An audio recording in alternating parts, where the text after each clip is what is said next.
I'm Christina Magnussen. I'm professor of cardiology in the Department of Cardiology at the University Medical Center Hamburg.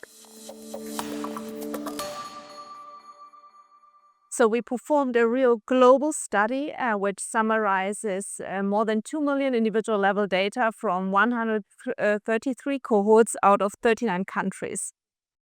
So the two key findings were in the absence of the classical risk factors, arterial hypertension, hyperlipidemia, abnormal weight, current smoking and diabetes, that was related to a lifetime difference, so to a more than 1 decade longer life expectancy compared to individuals having all these risk factors.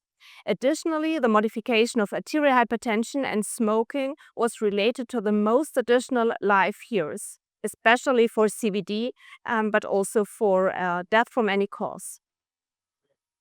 So our study calls for very effective primary prevention strategies because we could show that the lifetime risk for CVD was substantial at 13% in women and 21% in men, even if no risk factor was present.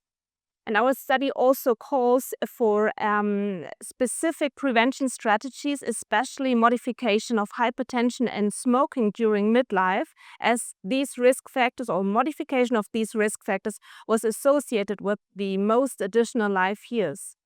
And we also wanted to get a paradigm shift from just recognizing risk towards the potential of the association of risk factors with additional life years, so to improve the self-empowerment of an individual.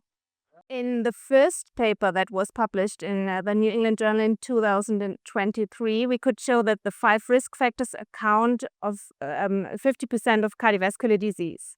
In this New England Journal paper, we could show that the absence of the 5 risk factors was related to a lifetime difference of more than a decade. And our next question will be, what is the residual risk? So if the 5 risk factors explain about 50% of cardiovascular diseases, which are the factors that explain the residual risk? Are there any exposomal or genetic factors that could also be made responsible for a CVD risk?